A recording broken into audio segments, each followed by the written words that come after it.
네, 20대 여성이 프로포폴을 투약 중 숨진 채 발견됐다고 하는데요. 이호영 변호사의 뉴스와 법에서 자세히 얘기해 보도록 하겠습니다. 네, 이 변호사님 어서 오십시오. 네, 안녕하세요. 네, 일단 이번 사건 내용부터 다시 한번 짚어주시죠. 네, 그 어제인데요. 그 서울 논현동에 있는 한 아파트에서 그 29살 여성 강모 씨가 숨진 채 발견됐습니다. 네, 당시 강 씨의 팔에 그 주사 바늘이 꽂혀 있었고 그 주사 바늘에는 수액 봉지가 연결돼 있었는데 그 봉지에는 그 향정신성 의약품인 그 프로포폴이 들어 있어서 그 여성은 투약 중에 지금 사망을 한 것으로 추정이 되고요.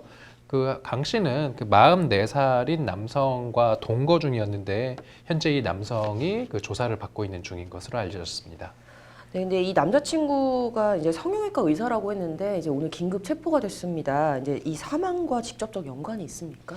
네, 그 남자친구가 이제 성형외과 의사라는 어떤 의사 면허증을 가진 사람이기는 하고요. 근데 남자친구의 이제 그 말에 따르면 그 여자친구인 강 씨가 불면증과 우울증이 겹쳐서 자신이 프로포폴을 좀 투여를 했다. 프로포폴을 제공을 해줬다. 이런 식으로 지금 진술을 하고 있습니다. 네, 제공한 당사자가 이제 의사입니다. 네, 그런데도 이게 불법이 됩니까? 네, 아무리 그 의사 자격증이 있다 하더라도 그 진료의 절차나 그다음에 치료지 않습니까? 이런 약물의 그다음에 투약, 특히 향정신성 이제 의약품이기 때문에 엄격한 그 조건과 절차에 따라서 투약을 해야 되고요. 특히 지금 이 여성처럼 프로포폴을 직접 이렇게 수액을 통해서 주사를 맞는 경우에는 이제 위험할 수 있거든요. 그래서 그 환자의 그 상태를 모니터링을 할 수 있는 이제 장치를 이제 병원에는 구비를 하고 그러한 장치로 모니터링을 하면서 투약을 해야 되는데 이렇게 집에서 불법적으로 투약을 했기 때문에 아무리 이건 의사가 했다 하더라도 위법한 거고 대단히 위험한 행위인 것이죠. 그래서 그 결과적으로 그 여성이 사망에 이르게 된 것으로 지금 추정되는 상황입니다. 네, 앞서 말씀하신 것처럼 이제 남자친구도 평소에 이 여성이 우울증을 앓고 있어서 이제 프로포폴을 투약을 해준 것이다라고 얘기를 했습니다. 근데 이 우울증에 처방하는 약하고 프로포폴하고 관련이 좀 있습니까? 그러니까 저도 사실 그 부분 좀 궁금한데 만약에 설령 관련이 있다 하더라도 이게 대단히 지금 부적절하고 결과적으로 아주 대단히 안 좋은 결과를 초래한 것이 프로포폴의 투약 양, 그다음에 투약 횟수, 투약의 방법 이런 것들을 그 해당 전공의가 병원에서 이렇게 했었어야 되는데 지금 성형외과 전문의가 집에서 이렇게 제공을 했던 것이 어떤 안 좋은 이런 사망이라는 결과를 초래한 것이 아닌가 대단히 지금 안타까운 그런 상황인 것으로 보입니다. 그렇다면 이 남성에게 적용되는 이제 혐의 그리고 법적 처벌은 어떻게 될까요? 무엇보다도 프로포폴은 이제 향정신성 의약품이기 때문에 엄격하게 관리가 돼야 되는데요. 이렇게 불법적으로 처방전 없이 투약을 했기 때문에 향정신성 의약품 관리에 관한 법률 위반이 될 거고요. 그 다음에 의료인이 지금 이러한 또 불법적인 시술에 관여했기 때문에 의료법 위반으로 좀 아무래도 조사를 받게 될 것으로 보입니다. 네, 그렇다면은 관련 대책 뭐 어떤 게 필요할까요?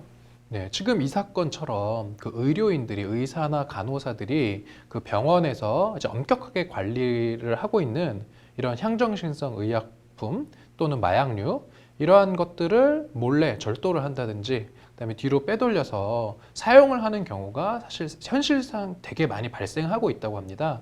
특히 이제 당국에서 이런 부분을 조사를 해보면 이런 향정신성 의약품을 실제로 사용을 하면 그 장부에 작성을 해서 보고를 해야 되는데 이때 보면은 장부 작성이 조금 제대로 안 되는 경우가 많고 뭐 환자의 그 이름이나 그다음에 투약량이 보면 공란으로 돼 있다든지 이런 식으로 보고가 조금 미흡하다 보면 중간에 약물을 이렇게 빼돌릴 그럴 가능성이 많기 때문에 이런 향정신성 의약품 관리를 조금 더 강화해야 될 것 같고요. 또 나아가서 이러한 그 향정신성 의약품을 다른 사람 명의로 처방을 받아서 그 타인에게 제공을 하는 경우도 좀 있다고 합니다. 그러니까 실제로 이 의약품을 처방을 받은 사람이 정말로 그 약을 이제 투약을 했는지 이러한 어떤 그 관리를 철저히 할 필요가 있을 것 같고요.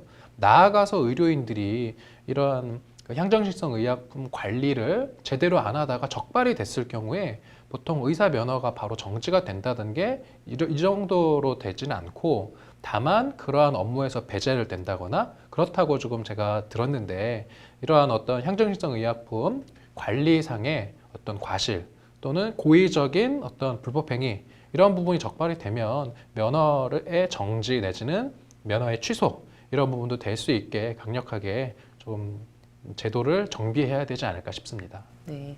네, 변호사님 말씀대로 좀 강력한 관련 대책 마련이 시급해 보이네요. 오늘 잘 들었습니다.